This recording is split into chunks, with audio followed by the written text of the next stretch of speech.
Hello there, Internet people. It's your good buddy Rue, and well, I'm a couple days late, but I'm still ready, willing, and able to help guide you through your comic book purchases. And why? Why you may ask is well, I'm a people person, so this is what I do. I help. I'm a helper.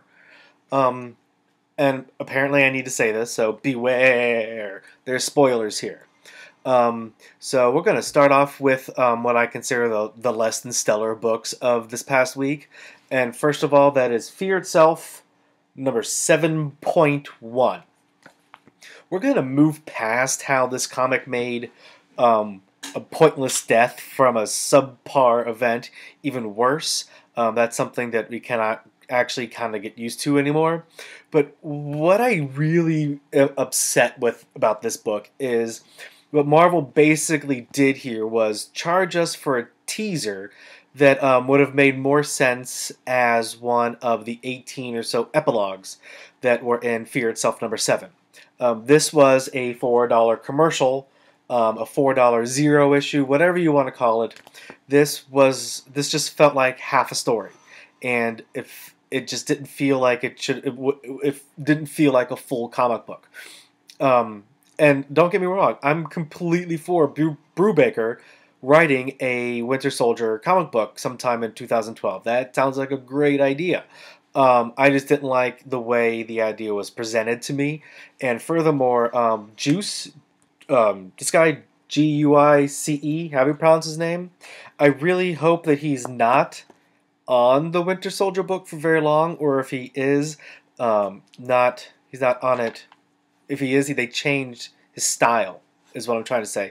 Basically, the art to me, right here, looked like someone took the stills from an old Hanna-Barbera cartoon and just added excess shading.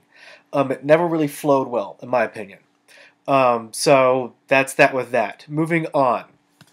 Moon Knight number 7.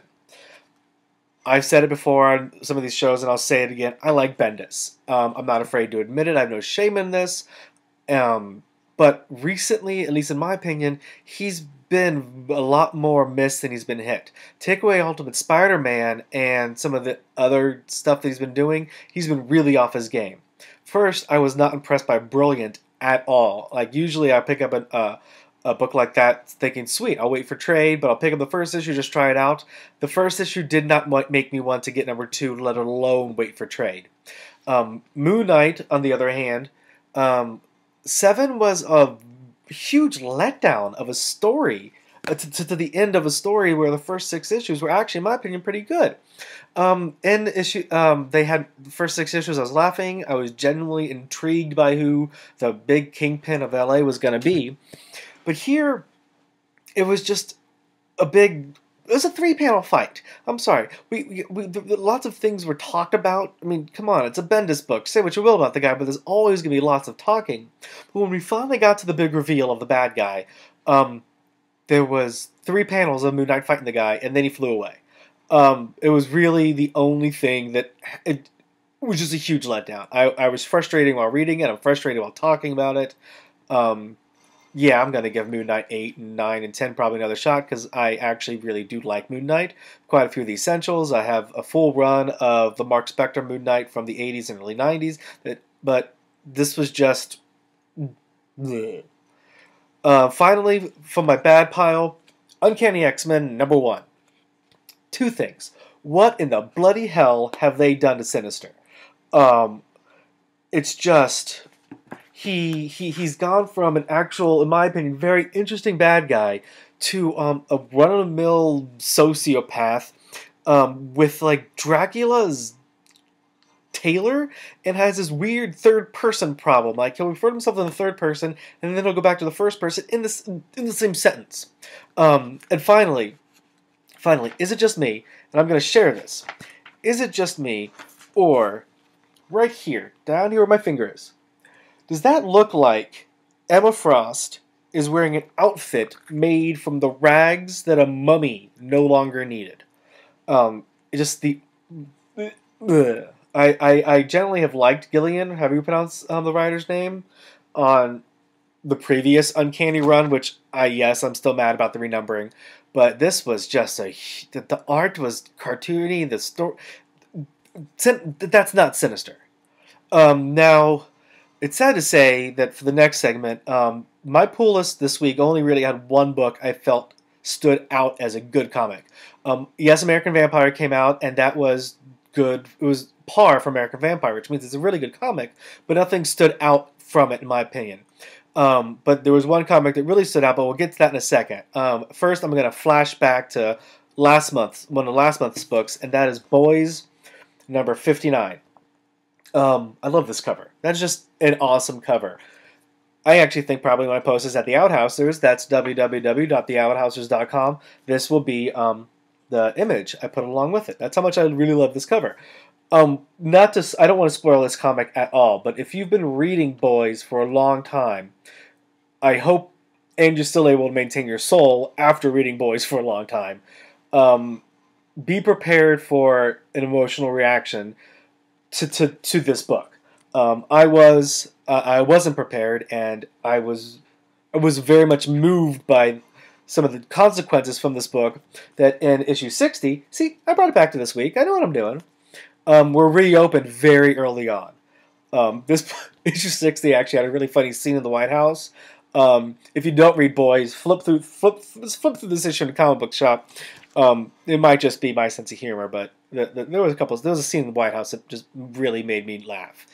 Now, finally, the highlight of my pull list this week was a book that's usually just maybe B- on average, but it was New Mutants number 33. This not only read as a great jumping on point for people who are intrigued by Regenesis and maybe think about trying new X books, but it also really helped move the story forward that longtime readers have been I guess reading since Abnett and Lanning jumped on.